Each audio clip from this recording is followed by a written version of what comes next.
Hey YouTube, welcome to Trevor's Vinyl World. Today I want to talk a little bit about kind of a what-if scenario. I was thinking about Tupac's films, and it's kind of a shame when I look at his filmography and his work.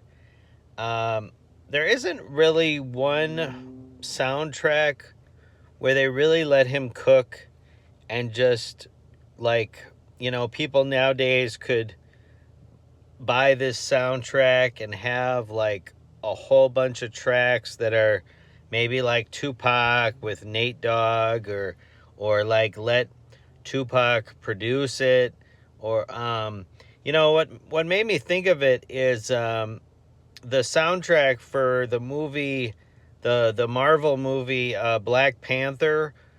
Basically it was a project that Kendrick Lamar was in charge of. He was the producer, I think the main producer. He brought in other people like SZA, and obviously he wasn't the only one on the record.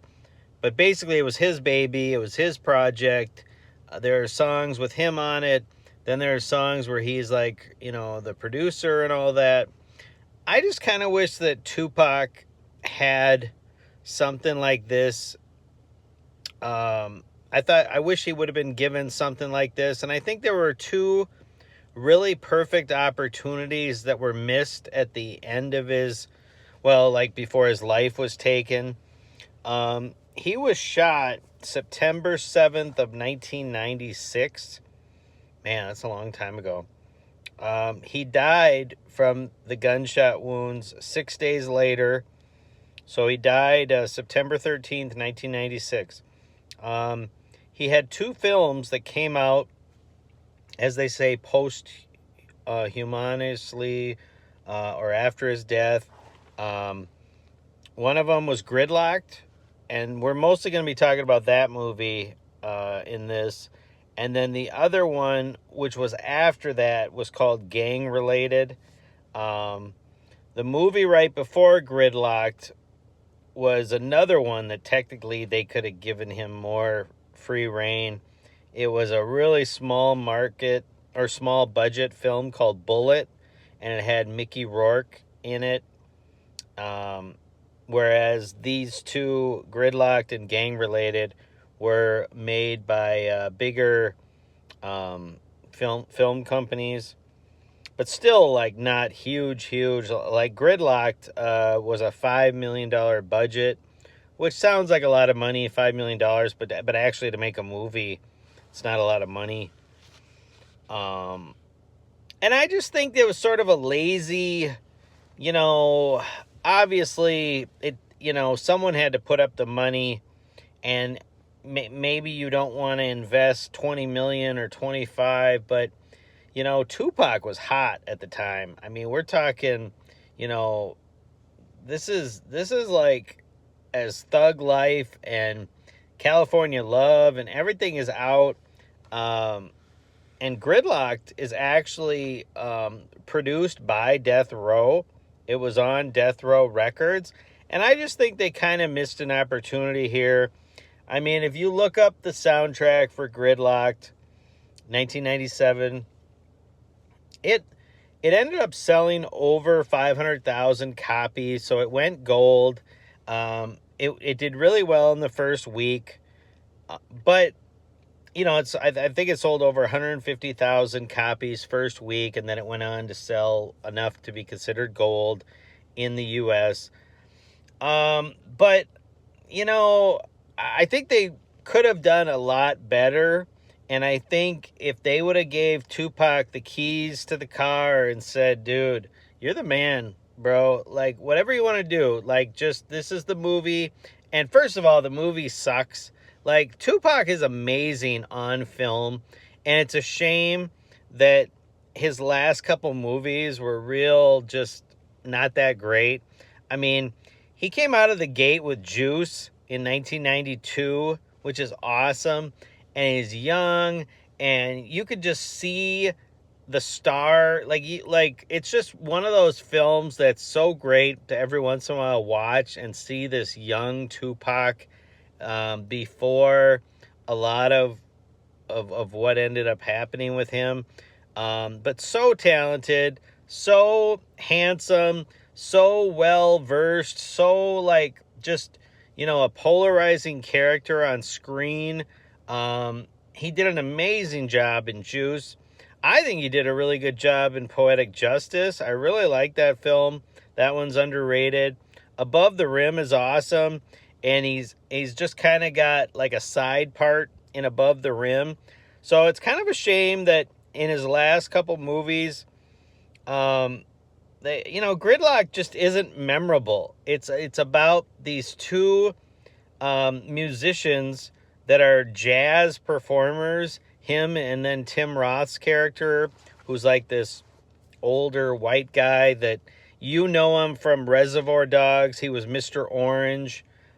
He's the guy that if you watch Reservoir Dogs, he got shot in the gut, and Harvey Keitel is like, you got shot in the gut. It takes days to die from a shot in the gut.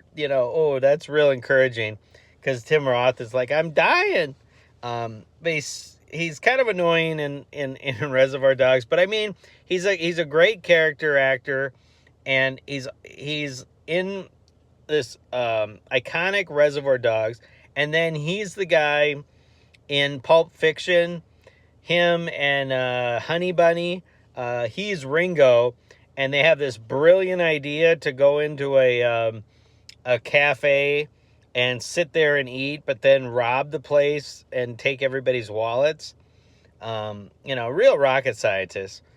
And then, of course, Jules, does his whole Ezekiel 25:17, the path of the righteous man is beset on all sides by the inequities of the tyranny and whatever evil men, and I will strike down, he does the whole thing. And Ringo just leaves there being like, wow, I guess I'm not the biggest badass in the world. Because, Jules kind of puts him in his place. But basically in this, he's just kind of like gotten a little older. And like these two are supposedly the really cute girl that's with them. And she's like friends with them. She overdoses. And then these two are like trying to like get into like a program. Only they don't get into one. And then they double cross their drug dealer. So like, of course they have a drug dealer trying to kill them. But it's just not a great film. And it would have been cool to just have a film where have it be something about like Tim Roth is better when he's got a gun in his hand, and maybe they rob banks, or anything would have been better than this whole, we had a friend that overdosed, and now we're both going to just decide to go clean off heroin. And, it's just going to be so easy. And then the only thing keeping them from it is that they can't get into these programs. It's not a fun movie to watch. The only thing good about it is Tupac. So let's change the whole damn script to be like maybe Tim Roth can open safes, and he's taking Tupac under his wing, and they're bank robbers or something. Anything. And then let Tupac do the whole soundtrack. He's the producer. Whether he wants, you can still have Lady of Rage. She's on here. You could still have Nate Dogg. You can have all of Death Row. But it's Tupac's project. It would have been 10 times better. Instead, it's like the soundtrack has a couple good songs here, a couple there, and then some very forgettable stuff. That's just where I stand. It's just kind of a shame that these last couple films that Tupac was in, just not memorable films. And I think let him handle the soundtrack. I mean, it would have been amazing. And if you only got $5 million budget, maybe you make some deal with Tupac where he gets a lot of the royalties later. So I'll leave it at that. And everyone, like the video, subscribe to the channel, and talk at you later. Thanks.